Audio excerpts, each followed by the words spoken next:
अस्सलामुअलैकुम वरहमतुल्लाह। Welcome to Fakhar stumps fair. आज के लेक्चर में हम देखेंगे कि फ्लोटिंग पॉइंट्स किस तरह कंप्यूटर के अंदर स्टोर होते हैं। हमें पता है जो फ्लोटिंग पॉइंट्स होते हैं उनको हम रियल नंबर भी कहते हैं। तो ये हमने एक एग्जांपल ली फ्लोटिंग पॉइंट की 12.4568। अब फ्लोटिंग पॉइंट्स को फ्लोटिंग पॉइंट क्यों कहते हैं? क्योंकि हमारे पास ये जो डेसिमल पॉइंट होता है ये मूवेबल होता है, ये फ्लोट कर सकता है। फॉर एग्जाम्पल इस नंबर को हम एग्जैक्टली अगर साइंटिफिक नोटेशन की फॉर्म लिखें, we can write it as into 10 की पावर 0। अगर इस तरह लिखें, क्योंकि 10 की पावर 0 1 होता है, तो ये एग्जैक्टली हमारे पास बराबर है 12.4568 अपने ही के बराबर है। अच्छा, ये जो डेसिमल पॉइंट है इसको हम रेडिक्स पॉइंट भी कहते हैं, क्योंकि रेडिक्स कहते हैं बेस को।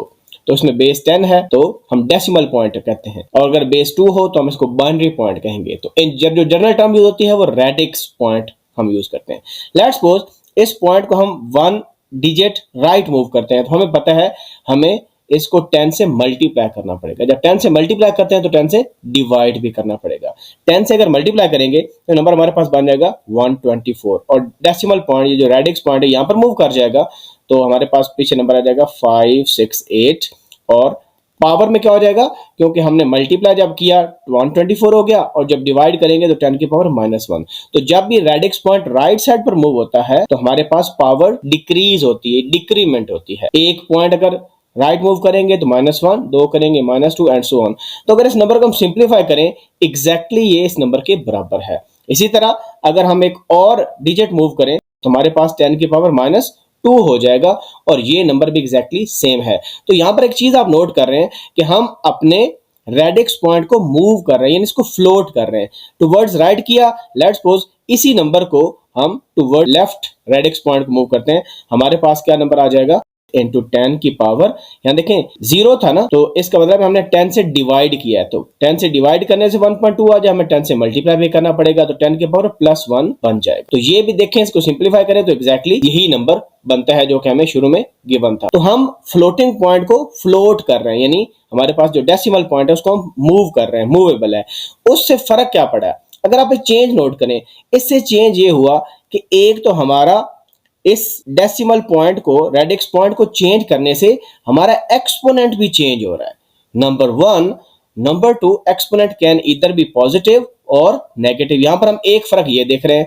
जो दूसरा डिफरेंस हम देख रहे हैं वो ये देख रहे हैं कि हमारा मैंटीसा भी इससे चेंज हो रहा है। यानी आपको पता है जो फ्लोटिंग पॉइंट होता है जिसको हम रियल नंबर कहते हैं, उसके दो पार्ट्स होते हैं। फॉर एग्जांपल ये जो नंबर लिखा हुआ था, इसका ये वाला जो पार्ट है इसको हम कहते हैं इंटेग्रल पार्ट, ये आपका इंटीजर होगा। और ये जो नंबर होता है जो फ्रैक्शन होता है, इसके मल्टीपल नेम है, इसको फ्रैक्शनल पार्ट भी आप कह सकते हैं, इसको हम मैंटीसा भी कहते हैं, और इसको हम सिग्निफिकेंट भी कहते हैं। IEEE स्टैंडर्ड में जो फ्लोटिंग पॉइंट को रिप्रेजेंट किया जाता है तो ये वर्ड प्रेफरेबल होता है significant, but in general terms हम मैंटीसा यूज कर रहे होते हैं। तो रेडिक्स पॉइंट को मूव करने से हमारा मैंटीसा या सिग्निफिकेंट भी चेंज हो रहा है। यहाँ पर देखें 2 डिजिट्स हैं सिग्निफिकेंट के, यहाँ पर 3 है, यहाँ पर 4 है, और हमारा जो एक्सपोनेंट है ये भी चेंज। तो exponent can either be positive और नेगेटिव। तो ये इंपैक्ट होता है फ्लोटिंग पॉइंट का।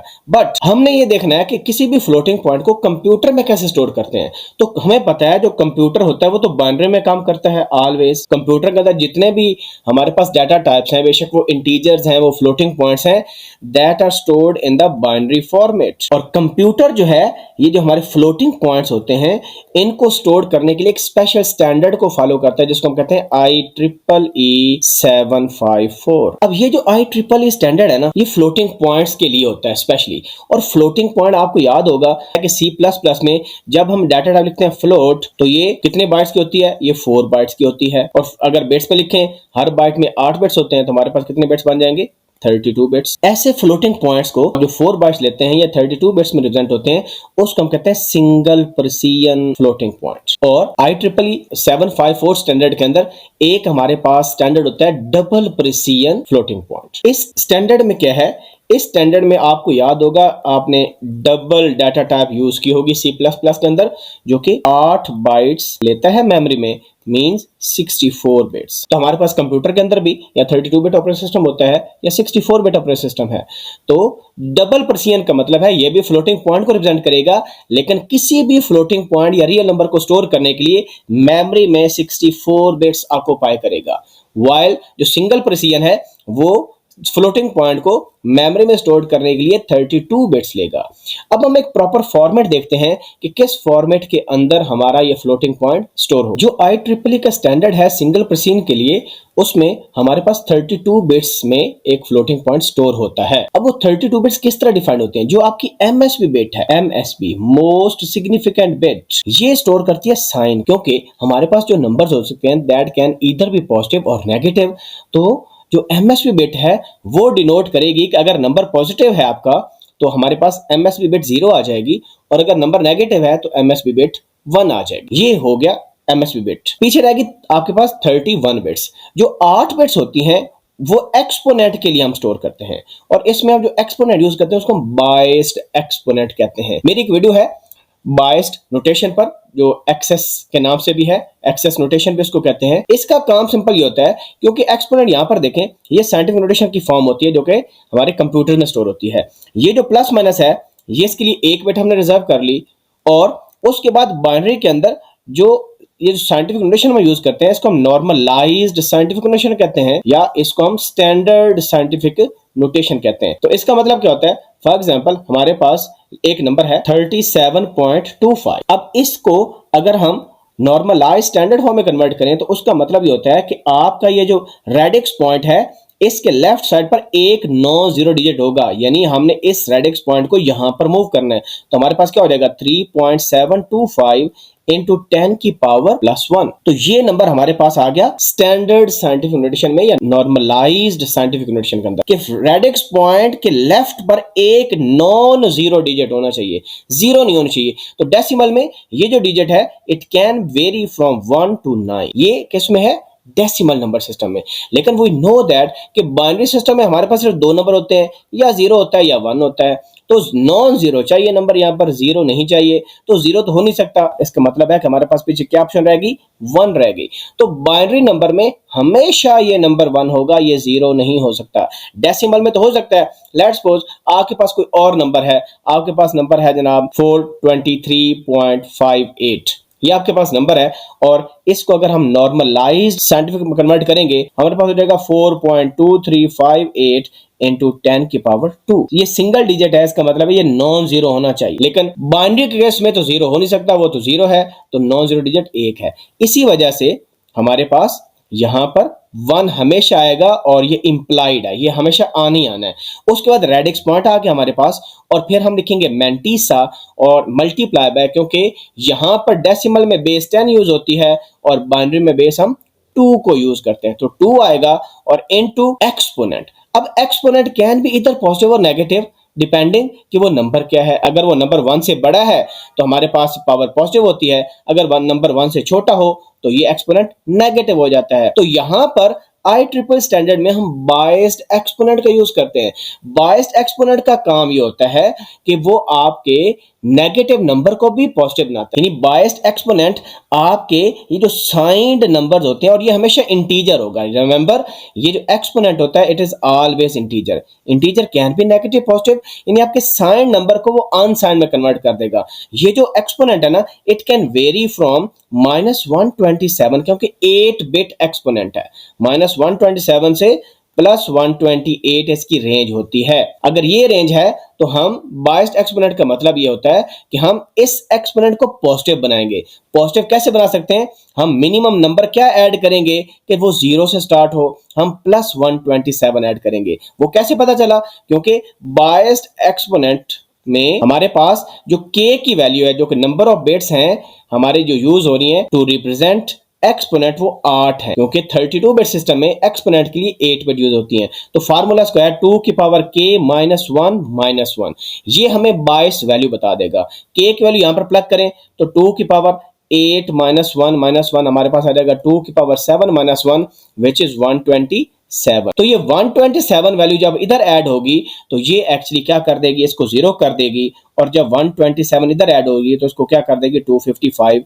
तो हमारा ये जो एक्सपोनेंट है जो कि नेगेटिव भी हो सकता है, तो उसको हम क्या बना रहे हैं? पॉजिटिव बना रहे हैं, यानी उसको 0 से 255 रेंज तक बना रहे हैं। ये होता है बायस्ड एक्सपोनेंट। तो हम क्या करेंगे, अभी हम एक प्रॉब्लम जब करेंगे डिटेल के साथ तो आपको क्लियर कट पता चल जाएगा कि हमारा ये एक्चुअली बायस्ड जो एक्सपोनेंट है ये क्या कर रहा है। तो हम करेंगे क्या, जो एक्सपोनेंट आएगा वो नेगेटिव है पॉजिटिव है, हम उसमें 127 को डायरेक्टली क्या कर देंगे, प्लस कर देंगे। तो ये नोटेशन होती है जी हमारे पास, जो कि इस्तेमाल हो रही है सिंगल प्रिसीजन फ्लोटिंग पॉइंट के लिए। क्योंकि हम फ्लोटिंग पॉइंट को बाइनरी में रिप्रेजेंट कर रहे हैं, तो हम जो भी गिवन फ्लोटिंग पॉइंट नंबर होगा उसका जो पहला काम है आपने उसको बाइनरी में कन्वर्ट करना है, यानी इंटीग्रल पार्ट को भी कन्वर्ट करना है और फ्रैक्शनल पार्ट को भी कन्वर्ट करना है। उसके बाद हम नॉर्मलाइज साइंटिफिक नोटेशन बनाएंगे और फिर हम इस फॉर्मेट में उसको स्टोर करेंगे, जो कि यहां पर मैंने लिखा हुआ है।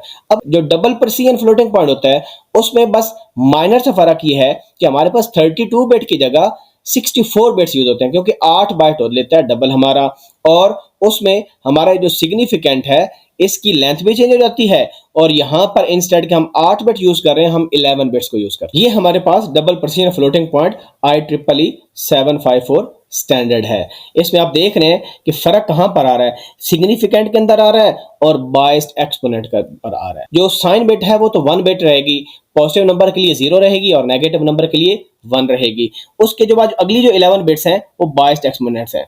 देखें यहां पर k की वैल्यू हमारे पास है 11 का मतलब है, पीछे हमने बायस वैल्यू कैसे निकाली थी, 2 की पावर k माइनस 1, k 11 है तो 10 और माइनस 1 कर देंगे, तो हमारे पास 10 24 माइनस 1 करेंगे तो 1023, ये बायस वैल्यू आएगी। यानी जो भी एक्सपोनेंट है वो पॉजिटिव है नेगेटिव है वो हम फाइंड करेंगे अभी, उसमें हम इस वैल्यू को क्या कर देंगे, प्लस कर देंगे और हमारी ये बायस्ड एक्सपोनेंट आ जाएगा। और जो रिमेनिंग बिट्स होंगी 52 वो क्या बन जाएंगी, वो मेंटिसा या सिग्निफिकेंट के लिए बन जाएंगी। आप काउंट कर सकते हैं 52 और 11 और 1 को ऐड करें, 11 प्लस 1 12 और 52 को ऐड करें तो 64 बिट्स हमारी बन गई। तो ये होता है IEEE 754 double precision floating point को रिप्रेजेंट करने का मेथड। और इसमें हमारे पास जो सिंगल प्रिसीजन था इसमें आप काउंट करें, ये आपके पास 1 है 24 बन जाएगा और 8 32 बिट्स इस तरह बन गई।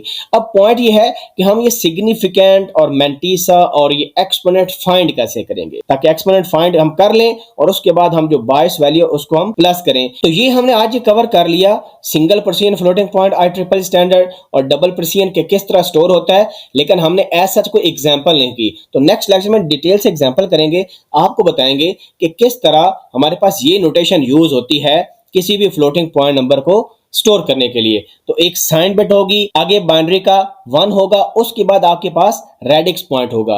तो कंप्यूटर्स में रेडिक्स पॉइंट स्टोर नहीं होता। फिर हम देखेंगे मेंटिसा कैसे फाइंड करेंगे और एक्सपोनेंट कैसे फाइंड करेंगे और उसमें बायस वैल्यू ऐड करके बायस्ड एक्सपोनेंट कैसे निकालेंगे। तो ये इस पर हम डिटेल से नेक्स्ट लेक्चर में काम करेंगे। उसमें आपको स्टेप्स बताऊंगा कि पहला स्टेप ये है, दूसरा स्टेप ये है, तीसरा स्टेप ये है। तो उससे आपको बिल्कुल क्रिस्टल क्लियर इंशाल्लाह ये कंसेप्ट हो जाएगा। तो मिलते हैं नई वीडियो के साथ, अपना ख्याल रखें, अल्लाह हाफिज़।